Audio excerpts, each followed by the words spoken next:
Good. So let's get going here. Good morning, everyone, and welcome to Keeping Career Connections at Home Edition webinar series.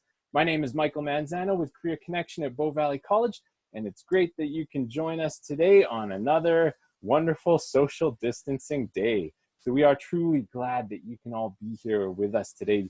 And we're doing this series throughout April so that we can encourage you with advice and tips to help you grow in your job search, and also to provide a time for you to maybe have a little bit of normalcy during these challenging times. Since we can't meet in person, then virtually is almost just as good. So of course, I'm going to lay some ground rules here today. Everyone respect each other. Right now, everyone's microphone is off, but you know what? We're going to try to make this a little more interactive today and get some participation. So join in.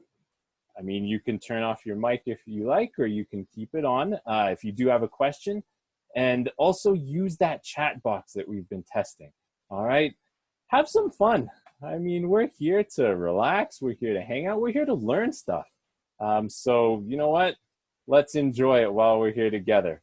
But today I've got a special guest with us. We've got my friend Isaac Beadle. He's the recruitment lead at Bow Valley College, and he has over 20 years of extensive recruitment and HR experience. Isaac has had the opportunity to work with professionals in transition and at all career levels.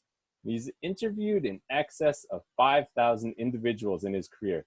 He's reviewed tens of thousands of resumes and coached countless people with their job searches, resume construction, and interviewing skills.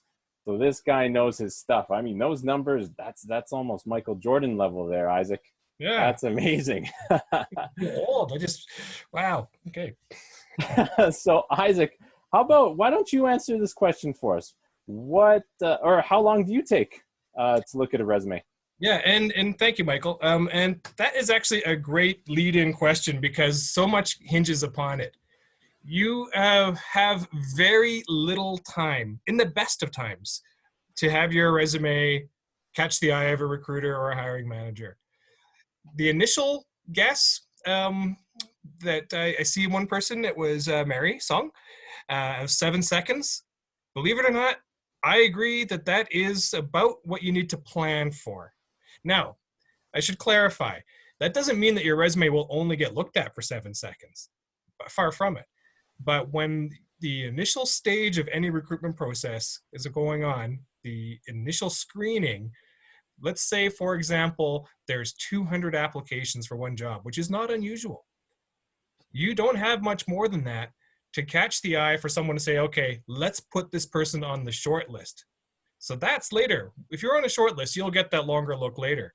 But those few seconds at first, when someone's sliding through, they're not printing every resume they've got. They're looking on a screen. They will look to see, do I see what I need to see right away? And that doesn't take very long. And they're not going to give you much time. Now, that's not all of the time. I speak on behalf of what I experience and what I see other recruiters do and the knowledge I have of the industry. But realistically, you should expect that if your resume doesn't catch the eye like a good lure, like a good piece of bait on a hook, in those first few seconds, chances are they're not going to look very hard through it and try and put two and two together. So it's critical to have the most important information on the front page standing out very clearly so that people can see that. So I would agree. Mary's right. 7 seconds, 10 seconds, in that range. If there are fewer applications, which is rare, then a bit more time. But when it's about, oh my goodness, I've got 250 applications to go through for this one position. I need to narrow them down to about 20 or so for a short list. From there, I'll narrow that list down to 5 or so for an interview. You don't get a lot of time. That's your bait. That's your hook. You have to do it quickly.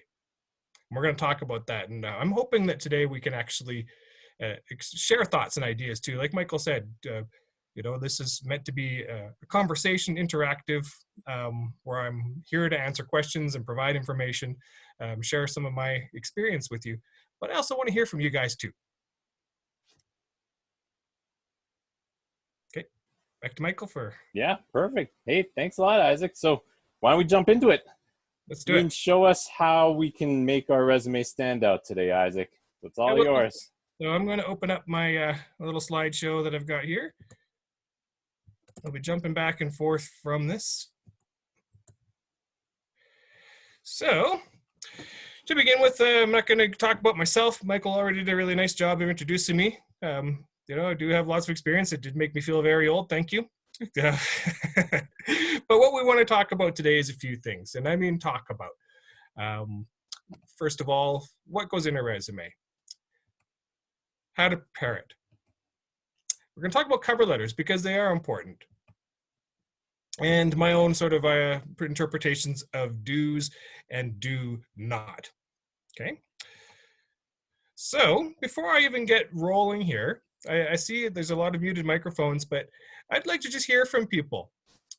Who has a resume that they think is okay? Or who has a resume that they think is great? Or who has no idea, and this is believe me, most people, who has really no idea on how to make their resume great? I'd like to take a moment and just hear any responses from anybody in participation today. If anyone likes to chime in, feel free to knock off your microphone and speak, or use the chat box.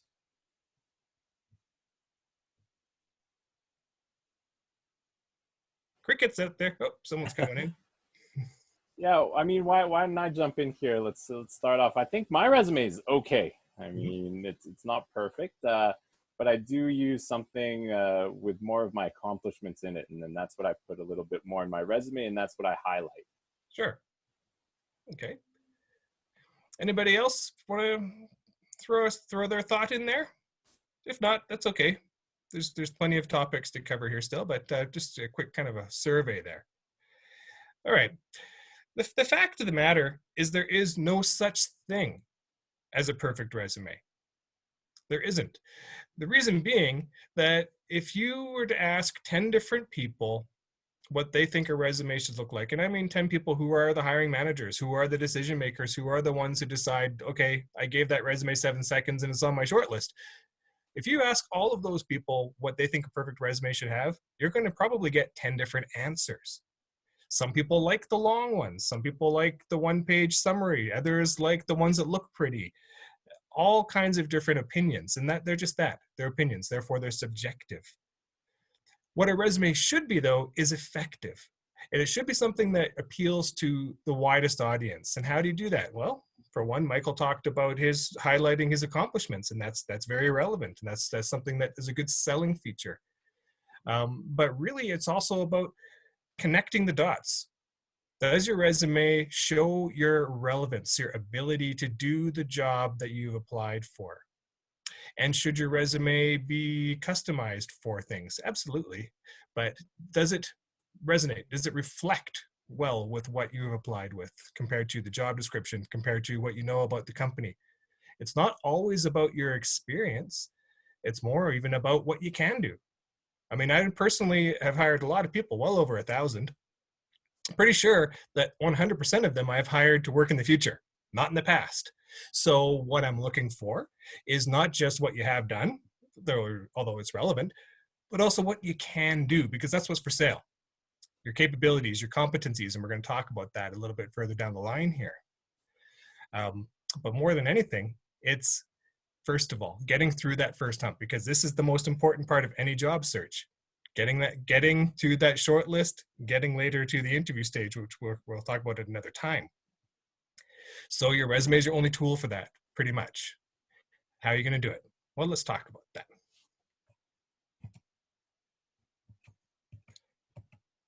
I'm just going to skip through here. So to begin with, in this market, we have not seen this before in our time. None of us. We've seen ups, we've seen downs. You know, I've been in agency recruitment when all a person needed to do in the city of Calgary was go outside and say, hey, I'm looking for a job, and they were getting hired. It was like that. Not literally, but pretty much. And then I've been through things like the big crash in the end of 2008 that lasted throughout 2009, where we thought that was the end of the world in terms of the economy, and oil prices went down and everybody stopped hiring and the layoffs were heavy. But that didn't last that long. Within a year, we were back on our feet again. Within 2 years, people had forgotten about it. And then we all know what happened. 2015, oil prices tank, global economy starts to shrink, and the layoffs began in earnest in the province of Alberta. And I'm not just talking oil and gas. I mean, of course, that's the biggest employer and number one driver of our economy, but also it's everyone kind of relies on that economy for their business to thrive.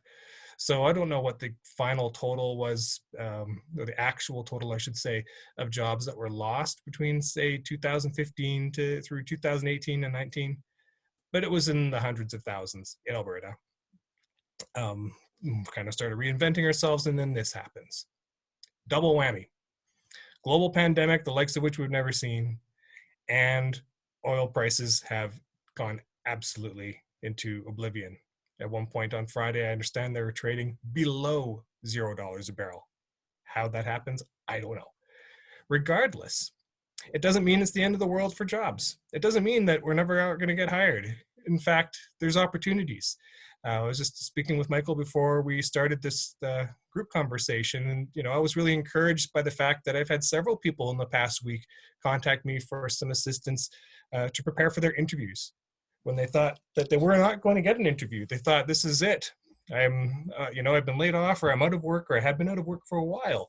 And now this, how am I ever going to find a job? Well, the beautiful thing is that people are still finding jobs. It's going to take a little while. It's going to be a little harder, but they're out there. And there's no reason that anybody should think that they're not going to get hired. But we need to do everything we can individually to increase your chances. And that's what it's about. Raise your chances and decrease the risk. And that's the question I ask all the time when I'm looking at resumes, when I'm reviewing them for people, when I'm looking at applications. I'm like, is there anything there that isn't there, that shouldn't be, or vice versa? Are there distractions? Are there things that speak too much about something that's not related and throw the reader off and therefore lose interest because they're looking for something more specific? So how do we do that? What do we do as a job seeker? Depends on where you are in your career. If you're fresh out of school, you might want to leverage your education as being your number one asset. If your education is not your number one asset, then work on your experience. If your experience is not an exact match on paper to what you're applying for, but you've got the capabilities to do that work, then it's about the competencies. And like I said a little earlier, about what you're capable of doing, what you can do. Because again, you're not selling yourself to work in the past, you're selling yourself to work next week, next month, next year for an employer. Show them what you can do. Networking, of course, is as important as ever. It's a little bit difficult now in an era where we can't have in-person visits and you can't have coffees with people or things like that. But you can still talk to people you know. Let it be known that you're looking for work. You never know where luck comes in, where a helpful introduction happens, anything like that. But it begins with a solid resume. Now, I say on here, you should have an effective cover letter and resume. Fact. But with a cover letter, it shouldn't be the same cover letter over and over again. I'll tell you from my own experience as a recruiter, for a long, long time, I never even read cover letters. The reason I never did is because I got tired of reading the same thing over and over and over again. Kind of generic, hollow, empty, told me nothing about a person. Or the opposite. Some people felt the need to write a multi-page autobiography about themselves. Well, people aren't going to read that either. What you want your cover letter to do is to introduce your key points, your main features, your reasons why you're a perfect fit for that job or a strong match for that job, and that's it. We'll look at some examples here shortly. But you should still have kind of a narrative of one. Again, I've got some examples that I'm going to share and show you, and I'm also quite willing and happy to send them to you as well afterward by email, so you can use them as something to draw from or to maybe use as a bit of a template or inspiration. But your resume itself has to be ready to go. And it should be something that is what I would call a dynamic, living, breathing document, not just one thing that never changes. You know, a lot of people make the mistake, and I was among them years ago, of having one resume you started with 10 years ago, 15 years ago, 20 years ago, and just every few years, if you change jobs or change occupations, just adding a new section for the newest job and think that's okay. It's just a little document of my working history. Well, those don't really work. They tend to lose their form. They don't say much. It just becomes a cut and paste of job descriptions, and is pretty much bordering on useless. What you need to have, excuse me, I assure you I don't have the COVID-19. What you need to have, though, is knowing what you can do, knowing what your accomplishments are, knowing what your key features are, and showing that. Looking at a job description and thinking, what can I edit or change? That's what I mean about your resume being dynamic and living and breathing. It should always be able to kind of tailor it somewhat so that within truth, you can show what you can do. Don't make things up. Don't put things in there that aren't factual. It will come back to haunt you at some point or another, or even, you know, beyond the ethics of it, there's legality too. So always remain truthful, but highlight. Make the most visible things there, the things that matter the most. So if you're looking at something that, let's say you've been an engineer, just random, for several years, and you're having difficulty finding work as an engineer, you want to do something different, you apply for a job in technical sales. Well, maybe those technical sales, you look at the company that you're applying to sell for, you understand the equipment, you understand how it works, you understand the types of businesses that use that equipment. But you have to be able to show that. So it's not just showing every detail of every engineering specification you've ever done, but showing your interactive skills, your knowledge processes of business, or whatever the case may be. So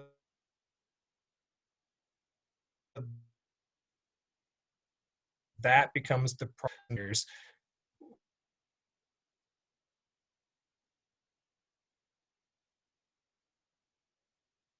Why is that?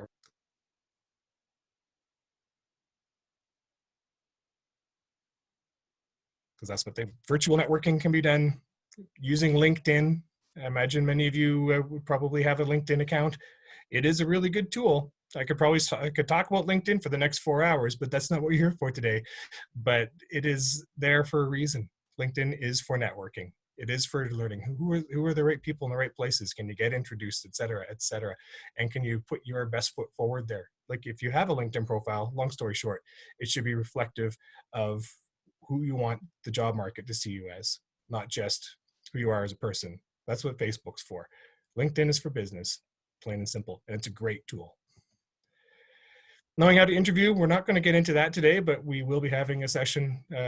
In fact, tomorrow, we can get the information to you if you like. That's really important too. And that's really an area that I take a lot of pride in my ability in coaching people for interviews because of my vast experience with it, the thousands of interviews I've done, and also just the types of positions. I mean, there's a lot of things that interviews have in common, regardless if it's an entry level or an executive level role. There's certain behaviors, certain ways to answer questions, certain ways to make sure you're leaving the right impression that are vital. And I've got lots of information. I can share that with you too, if you like. And of course, having good references. But how are you going to stand out? This is what I want to have some conversation about. I'd like to hear from anybody here who might have a thought on what they think is important in order to stand out in the crowd. So I'm going to pause here for a moment, get back to the chat board, or if anybody wants to speak just by unmuting their mic, I'd love to hear from you. This is not just me talking, this is us having a conversation. So let's hear what anyone would like to say or ask or comment on about what kind of things you can do, whether it's with your resume, your cover letter, you name it. How can you be that one person out of those 250 applicants who's going to be the one who gets the call for that interview? Let's hear it from you. I'm standing by.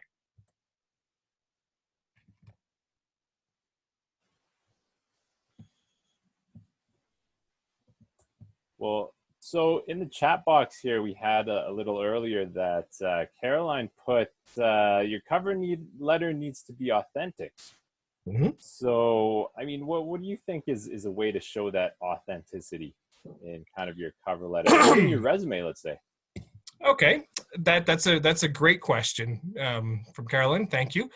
And now I can see the chat box here, so I couldn't see it before. So I'm just going to give that a quick read, and then I'm going to show some people some examples here, and we can talk about it. Okay, where's full? Okay, resume should have details of yourself, your education, and job experience. Yes, but which details? We'll look at that. Depending on what area you're applying for, agreed. That would be very, very relevant, and particularly on expanding your relevance if you're going from one industry to another, which is not unusual right now. In fact, it's probably more common than anything. A lot of people who've decided to make a mid-career change, whether by choice or by circumstance. And that's a popular thing. This is something that I hear from people and have conversations with people about regularly. You know, it's like, Isaac, I've been working in the oil and gas business in such and such capacity for this long. How do I have it so people don't see, they don't just look at me and go, oh, it's another oil and gas person, or, oh, it's person making this change, and avoid being labeled with your past rather than using the strength of your past to help you with your future. And how do we do that? So I've got some good examples there. The authentic cover letter for sure. A good value proposition at the top. I agree. And we'll talk about that too with some examples. Showing employer your value, showing that you're a specialist, for sure. And that's part of customizing and tailoring. If you are indeed a specialist, then that's your strength there. That's your number one selling feature. If they're looking for somebody who is a subject matter expert in something and that you happen to be, then make it clear and support that. Don't just make a claim, but support it with a little bit of evidence. Concise, show your achievements and contributions. I totally agree about concise and readability. If you look at marketing studies, they will say a lot of the time now that the average person will not read something that's more than 20, 30-second read online. We can think about that. When you look at the types of things, when you click on a news article on an online news site, for example, they're not like old newspaper editorials where it would be half a page and be a long, lengthy read. People have become lazy. We have become lazy in our reading habits because we do so much online reading that we want things to be short and to the point. We get used to that. If it's long and complicated, people just have this habit. And then I'm speaking on behalf of myself, but I know if you think about it yourselves, you'll probably agree to some extent that your reading habits of something online are more geared toward short, concise, right to the point types of things. So you have to think of your resume and your cover letter, for that matter, as being an online article, because that's likely how it's going to get read. At least initially, it's going to get looked at on a screen, and sometimes in a weird format, because when you upload your resume onto a job application, it often just takes the text and dumps it into a box in a way that doesn't look the way you even set it out to do in the first place, and they just scan through and read the text real fast. So keep it on point. Someone has suggested here avoiding buzzwords. Yeah, I agree with that too. And Catherine, is there something you'd like to Yeah, thank you. I was wondering, for along the lines of going through cover letters, you know, on the internet there's clickbait. So do you, like, in trying to make it more personal, would you maybe try to say something out of the ordinary, out of the like standardized type of a format to catch someone's attention? Or... That's a great question, and I've got some points to that coming up, but I'll jump to that right now. I kind of think of things like that sometimes as being a little bit like almost a gimmick, and in some cases it can work, and it depends entirely on what's the essence of the place or the job, the occupation type that you're applying for. So if you're doing work that looks for creativity, working in marketing communications or something like that, or some sort of high tech or very progressive, modern type of an organization, then you kind of want to show that, because they're just creating an assumption based on what they see about somebody's presentation. And by their presentation in this sense, I'm talking about your resume and cover letter. So if they see something that's kind of cool and funky and out there, like like you'd see with an IT company or these companies that really take pride in being ahead of the curve, then go for it. But it could also backfire. Sometimes people see things and they think, okay, that's you've gone above and beyond to try and stand out and get the attention here, but almost too much. The kinds of things that are too much are, too much color, too much, having graphics on your resume, having quotes. As much as I love inspirational quotes, I don't think a resume is a good place for them. And taking away from what it is you can offer. Really, at the end of it, you have to be able to show in that short bit of time that you are someone that they want to talk to about the job, specifically based on your skills, your experience, your abilities, your competencies, your achievements, whatever is most important. And I'm seeing lots of good comments coming in here from various folks on this. Did that answer your question, Catherine? Or Yes, thank okay, you. great. And we'll come back to that because I do have a little bit of that topic in mind here for a bit further down here. Carolyn saying avoiding buzzwords. I agree. But don't avoid the language of the job description or of the organization. Look at things like, spend a few moments and research the company you're applying for. What are their values? What are they all about? What do they stand for? What's their brand? And someone has even written here, know your brand. Absolutely. And align your brand with theirs. And by brand, I mean what it is that people identify you with. And if you can identify yourself with how that organization, how that company identifies themselves to the public, you're already giving yourself an advantage because they're going to look at that and they're going to see that connection.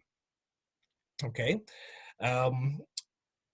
Ed here has written, many people have a profile as the first part of their resume.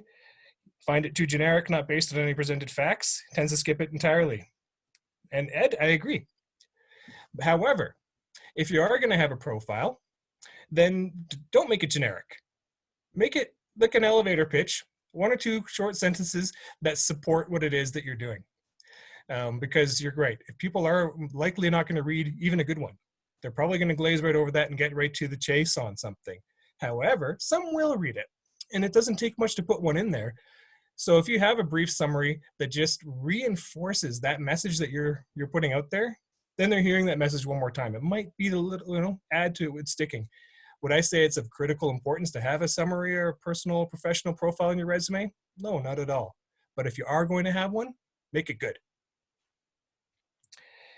Do you think many companies' cultures or belief is kind of cliche? Yes.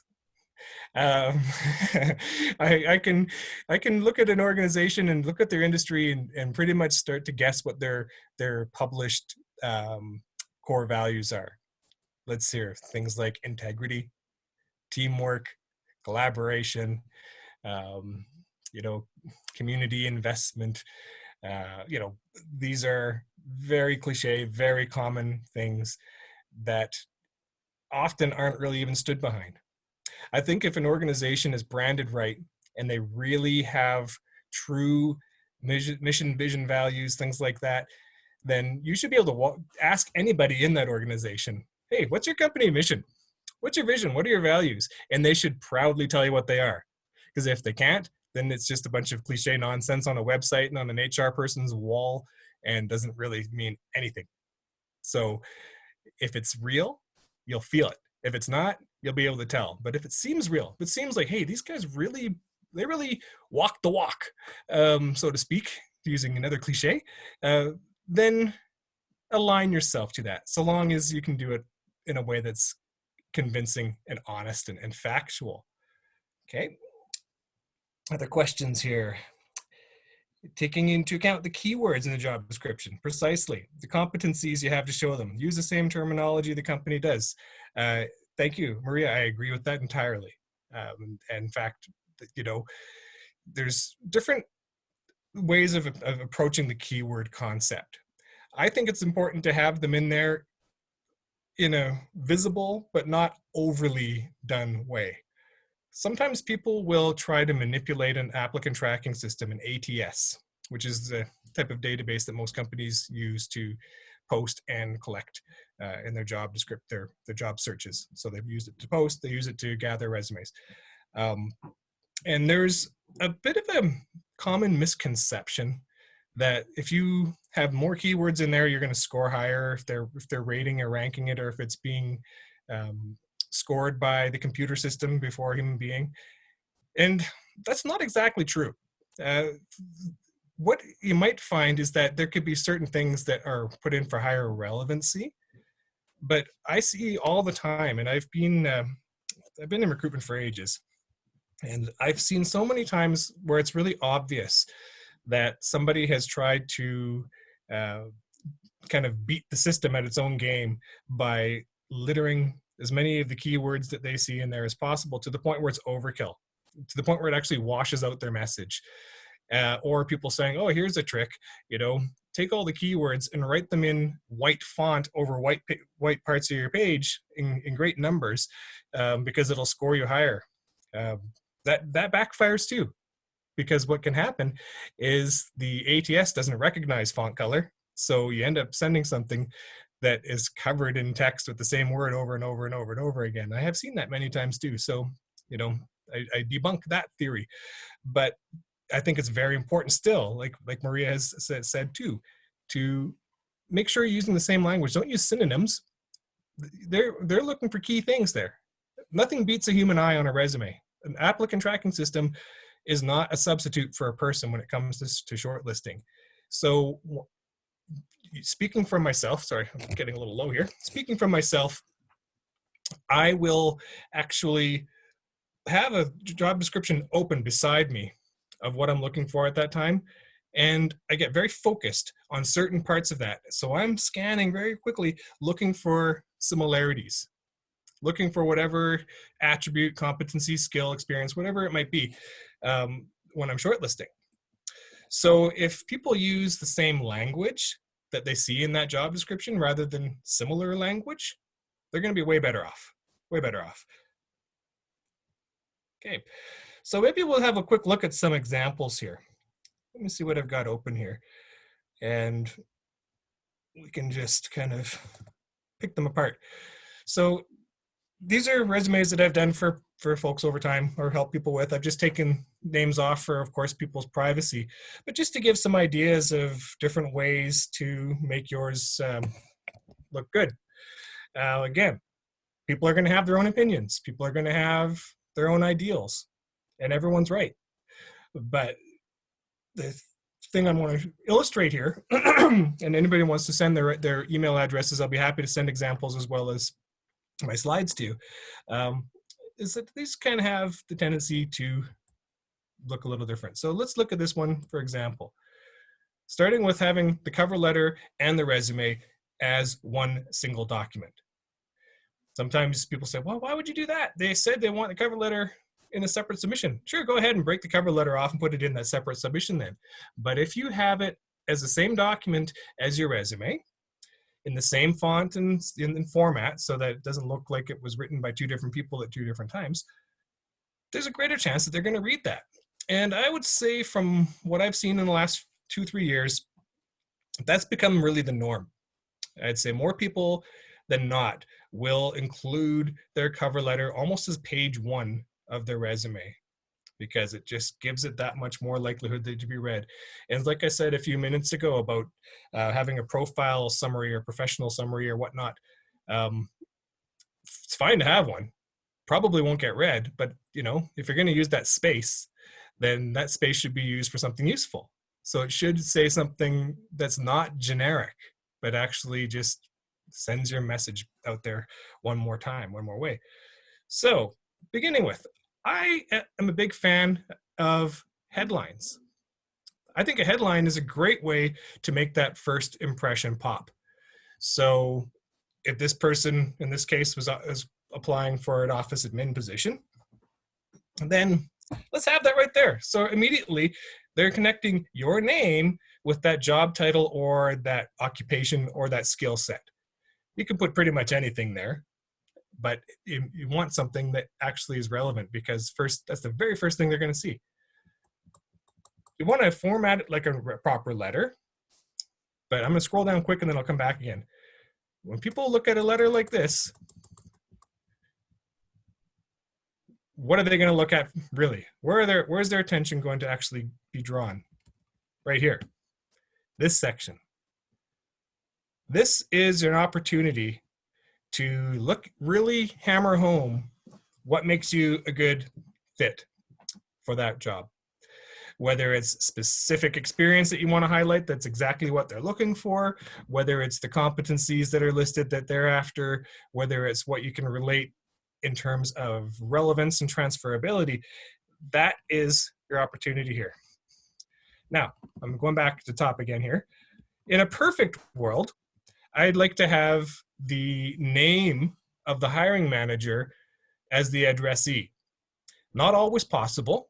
And the reason it's not is because sometimes you don't know who it is. They don't tell you in the job description who the title of the person is. But a lot of the time, a job posting will say the position of whom that job reports to. Well, what do? You go to LinkedIn, you type in that position name in the company, and 9 times out of 10, you're going to find it.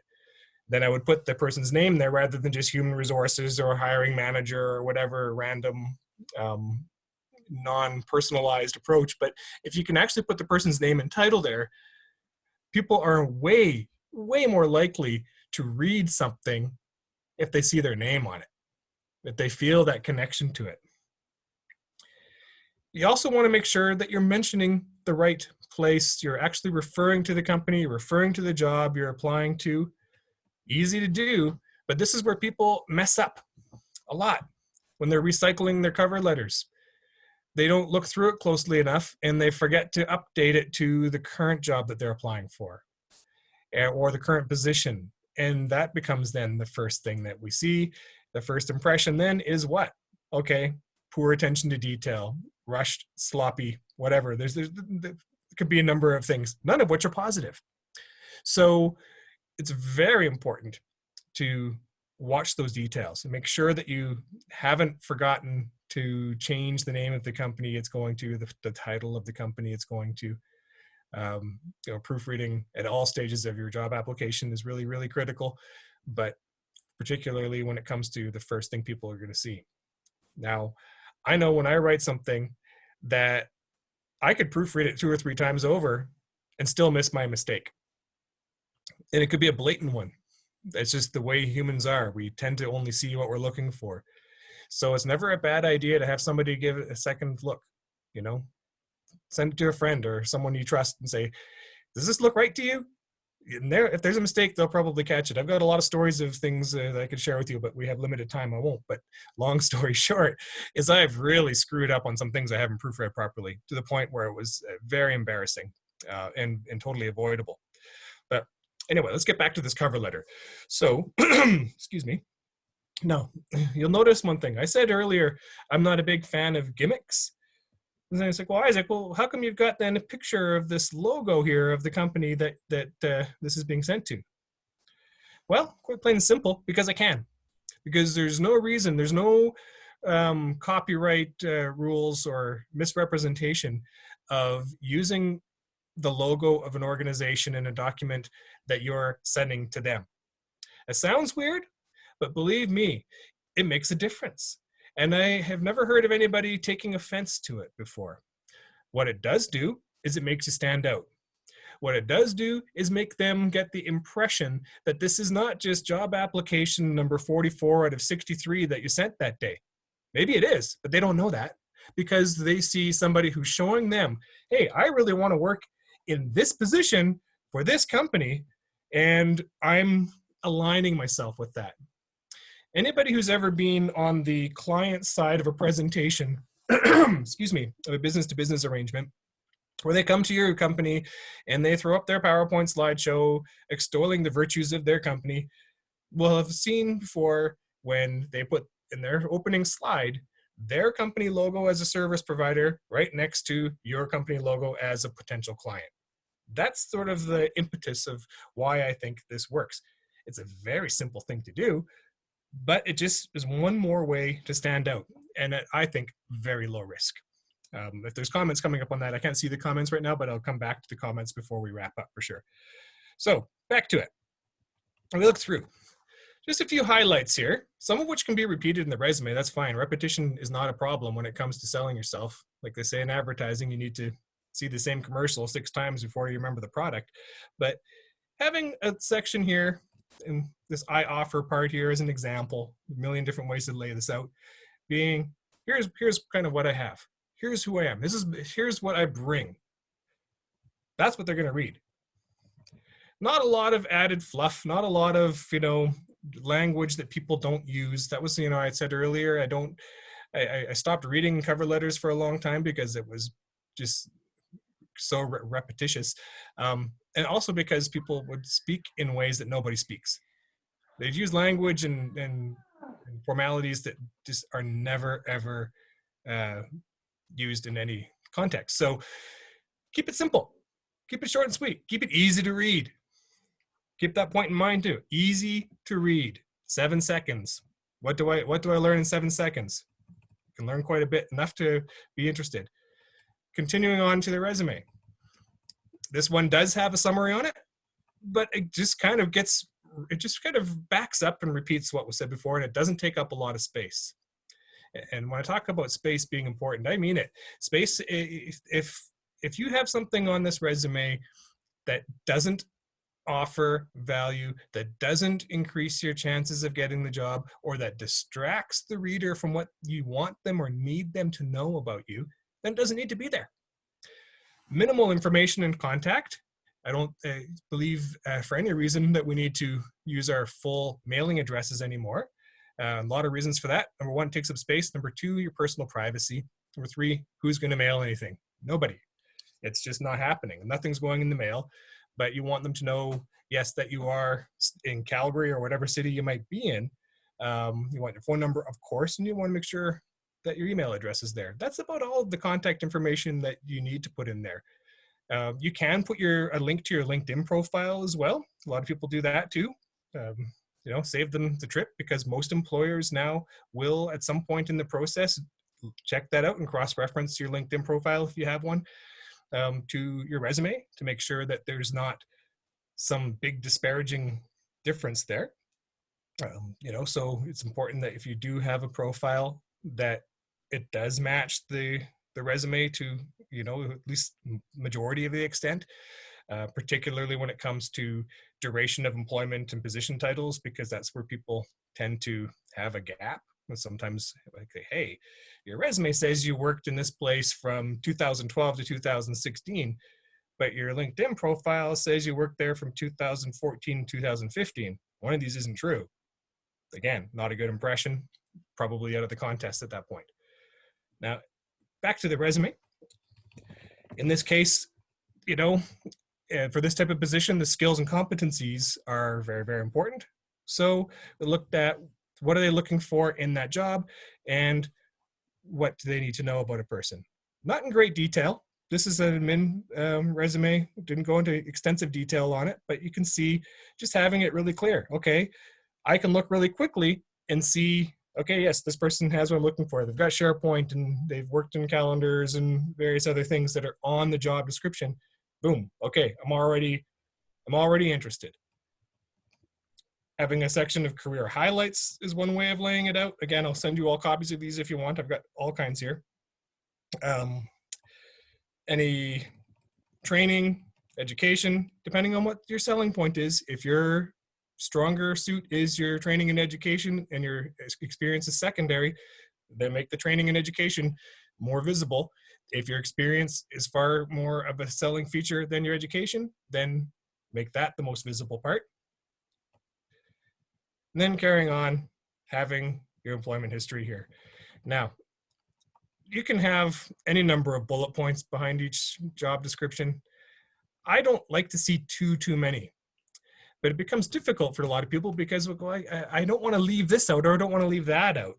So it's really important to look and see what it is that is the most important. That's why you have to check with that job description, check with the company, and really get a sense of what matters the most, because that's what I want people to see. Sometimes it just means taking some stuff out so that it doesn't wash out or dilute your information that you have on your resume, and all they see is the good stuff.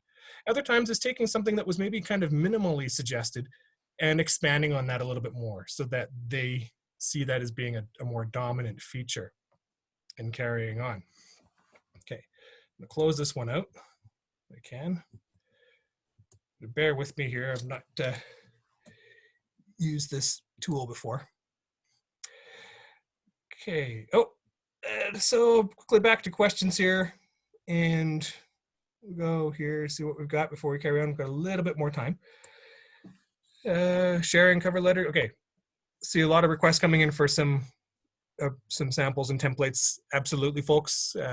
Michael's collecting resume email addresses, pardon me. So I will, of course, be happy to share those with you. And question from Carolyn. I'd like to add some true connection with the company in the first paragraph. Reason why I want to work with them: reputation, reviews, love for horses. What do you think? Absolutely. Don't overdo it. To make it so, because if it's overdone, it will seem insincere and like you're pandering to them. But in a quick introduction, just suggesting, my combination of, skills, experience, and passion for this thing that you do makes me an ideal candidate. You're getting the conversation going. You're getting that connection going. You're aligning yourself to it. Thank you for Maria pointing out there's a typo in that, probably because I was rapidly going through and taking information out and I maybe made an error on there, but good catch. Again, like I said, you do your own proofreading, you think everything's tickety-boo, someone else sees it and the first thing they see is your mistake. So good eye from Maria on the catch there. I've got a question here about LinkedIn. If you're looking for 2 different types of jobs, okay. Yes, very good point. Because you can't really have 2 LinkedIn profiles. If you do, it's very difficult because you have to have 2 different email addresses for them and then build the networks around each one individually. So if you're looking for something out of scope from your profession or your primary occupation, stick still to keeping your profile to what your ideal. In this case, if you were a pipeline engineer, as you suggested, and just looking for a job just to pay the bills, which is a lot of people right now. Don't water down your LinkedIn profile because it's for the more professional purposes anyway. The interim jobs or the short-term jobs or the survival jobs that many people are taking are less likely to be concerned about your LinkedIn profile. Keep that as your main thing. Or even you can interim, you can dilute it a little bit if you want. You can, change your headline on it to something that's just competency based, or, I'm not a big fan of the currently looking for new opportunities headline or actively looking for new opportunities. I get it. And I know why people do that, but I think there's more risk than there is advantage doing that. So I don't encourage it. I encourage people to keep their LinkedIn profile as good as they can. Similarly to, too bad we only have an hour because there's lots of things to discuss here. But when it comes down to people who, are overqualified, well, that's a real sad statement. I don't like that when people are told, we didn't hire you, or we didn't go with that person because they're too qualified. It's like, really? Really? How is that? How do you then present yourself for something that you have higher qualifications for, but you're looking for the job? Well, you still cater to that job. You still maybe you pare it down a little bit. You take out some of the technical language that would be very foreign to somebody who's not familiar with that field. Or if you have a really advanced education, you don't highlight that to the same extent that you would where that's a big selling feature. But I think it's unfortunate and unnecessary when people start taking out things and removing them from their resume altogether that they worked hard for. Somebody who has, an extensive post-secondary education invested in that. They invested time, resources, energy, blood, sweat, and tears. And to not be able to, or to feel that you're not able to put that on your resume, to me, I don't agree with. I think it should still be there, but just not as being the number one thing that people see or the thing that stands out the most. Comes back to the relevance, showing what's relevant the most, whether it's soft skills, interpersonal skills, whatever it is that is going to be useful for you to that business in that job is what people should see the most of. But to completely strip it down to the point where you're not able to show what you've done, verdict's out on that one. But again, different thing. Diana would like to answer Ed's question, or like the answer to Ed's question too. Okay, so Diana, if I have satisfied that answer, great. If not, let us know. And we'll expand on it a little bit more. And another question here: how to deal with a gap in your resume? Good question. Actually, a very good question. And it used to be, and by used to I mean not that long ago, but when the job market was really, really robust, when it was not at all difficult to find a good job, then it was a red flag to employers when there's gaps in resumes. It's like, well, I don't get it. What are you hiding here? Well, why is there this period of time not accounted for? Now, it's not even a typical interview question.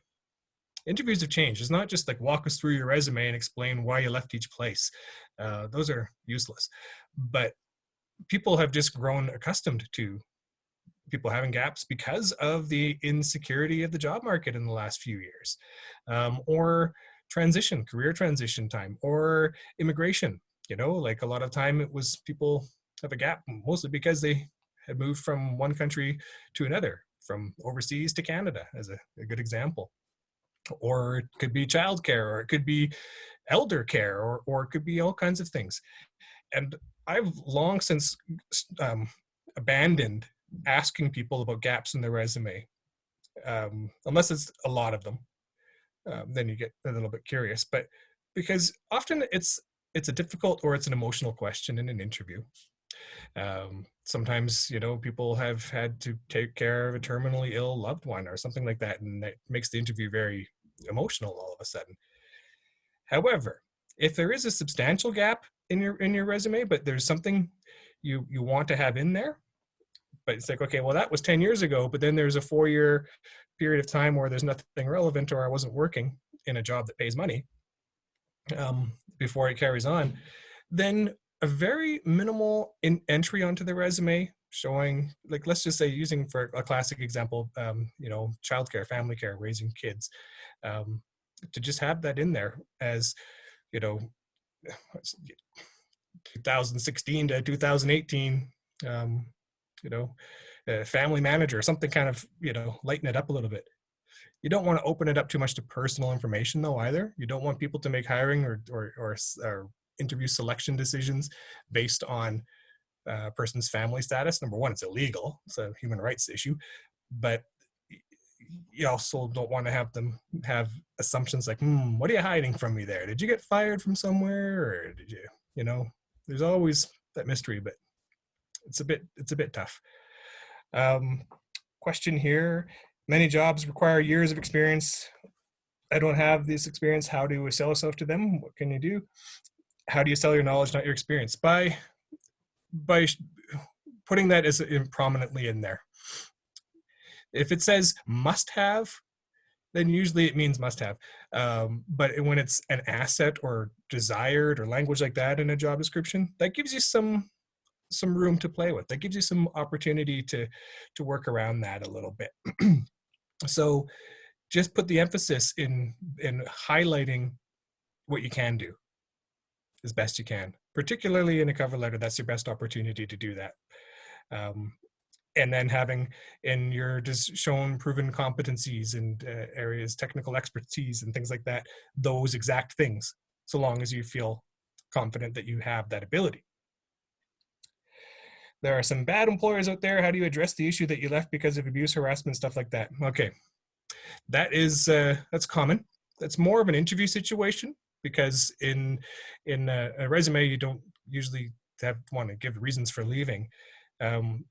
Long story short, if you left because of an abusive or a toxic workplace or something like that, and you're asked about that in an interview, then you still want to try and be as positive as you can.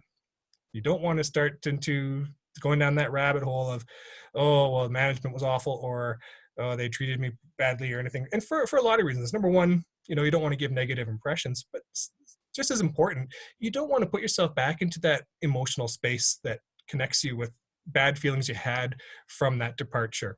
Everybody's had bad employment experiences somewhere or the other. I've had a number of them, and sometimes it takes a while to find a place for it. But if you left because of something that was really negative, the best thing to do is just to say it was not a good cultural fit, or there was standards of professionalism that weren't aligned with mine. They'll get it from there. No one's going to start picking into like, oh, really? What happened? What happened? Why? They shouldn't do that. But it is a slippery slope, and it is something that is very uncomfortable for a lot of people. And I've had too many times now in my career where I've asked one question too many, and it's brought a person to tears in an interview. Well, that kind of ruins the interview, doesn't it? So that's another longer topic. And if anyone's tuning in tomorrow for our interview session, we'll make sure we cover that too. Now, I notice we're coming up on time here, so I'm going to go back to Michael to close off and see if there's any kind of parting comments here.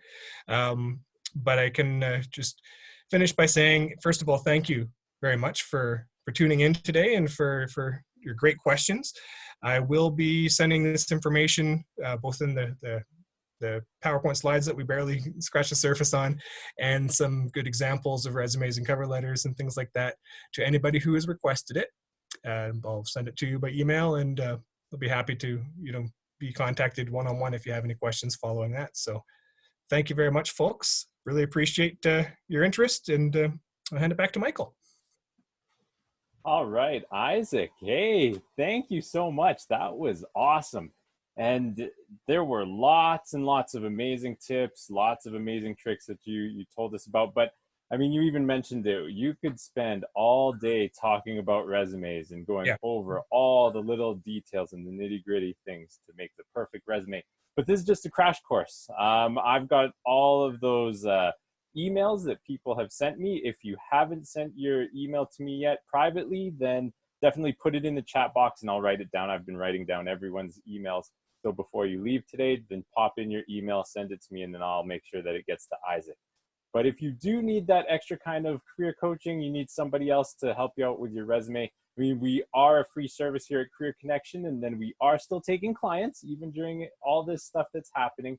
But it is looking a little different. It is online, it is over the phone, but definitely it's a free service that you guys can utilize. And if you need second pair of eyes to look over your resume and some extra tips, then definitely you can take a look at our website at mycareerconnection.ca and set up an appointment with a career coach that you can talk with them one-on-one about anything about your job search. So today was the first part of a two-part session with Isaac Beadle. Now, tomorrow, let me tell you a little bit about what's happening tomorrow. We're going to be talking about interviews. And Isaac, you're back, right?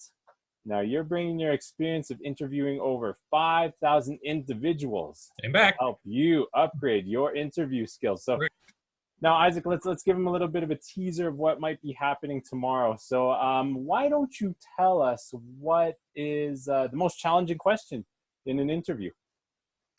You know what? What's often the most challenging question for a lot of people is what's often the very first question in an interview, which is, tell us about yourself. Oh, That one yeah. hits people hard because they don't know. What do you mean about myself? What do you want to know? Do you want to know? Do you want me to read my resume to you? Well, that's boring. Do you want me to talk about, the fact I like to go camping and I have 6 kids? No. How do you approach that one? There's no short answer to it. There's no right answer to it. But That's a there are good one. different ways to look at it. It's one of the things that we're going to talk about tomorrow. Yeah, and that's a great one to talk about. Something to think about for you guys as well. If you want to tune in tomorrow, Isaac's going to give you his answer on that one.